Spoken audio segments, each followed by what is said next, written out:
So postpartum hit me as soon as I hit the recovery room. Then transitioned to the day we were released. Once I got home, I remember calling my grandmother just saying I didn't know what to do with the baby. I was emotional. I was nervous. I was paranoid, and it was just a lot. I was overwhelmed. So I had to call on the person that I knew had my back.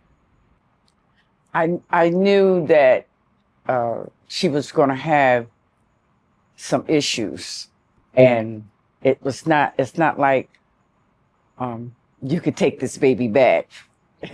This one spends 24 hours a day, and it was overwhelming for her. You know, she called me and she said, "Mommy, what am I supposed to do with this baby?" And I'm like, "What do you mean? It's a baby. Take care of it." But I in that question, I heard desperation. I heard that this was a little more than what she thought it would be. I was the support that she needed. I was there. Whenever she called, I feel as though that was what I was supposed to do. Like, she's my first grand, so this was the first great grand, you know, so yes.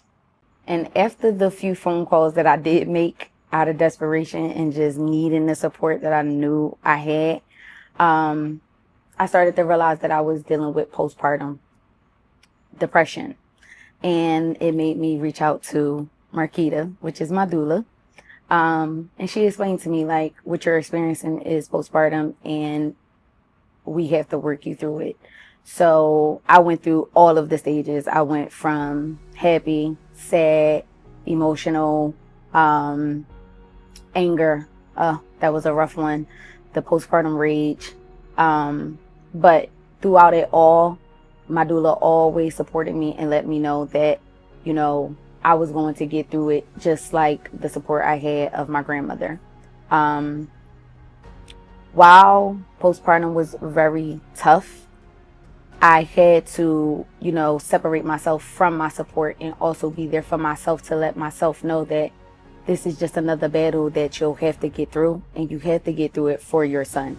Because if you don't, who is he really going to have?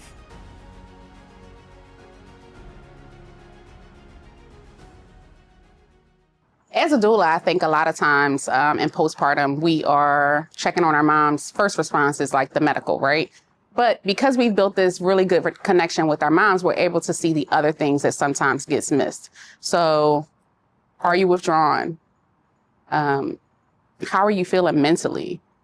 And I think a lot of times, you know, there's already that lack of sleep in place, but reminding them to take a pause for themselves. And then if that comes up, making sure that we're letting them know that, you know, your first response is always to ask for help, reach out to your medical professionals. Also making sure that you're not backtracking, not going to a place where you're wondering or you know, am I doing enough? But also making sure that your symptoms are progressing and not getting worse. A lot of times it is those warning signs that sometimes get missed, but as a doula, you get to support your mom beyond the birth. You are there for her, making sure you're encouraging her. Sometimes they need a hug. Sometimes they just need you to show up and grab their baby because they need to take a shower.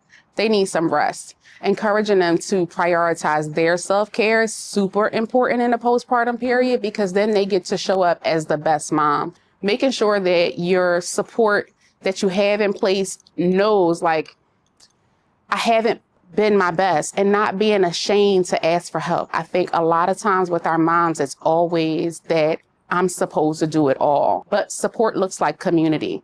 So having your doula, having your loved ones, having your providers. A lot of times the providers have spent all this time with you, and so they're vested in your outcomes as well, knowing that you have other people to turn to. But that safety plan is super important, and making sure that, you know, this is my go-to thing. I want to just thank my doula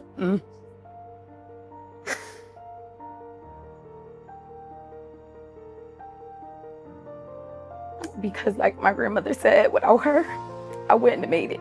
And without my grandmother, I wouldn't have made it either.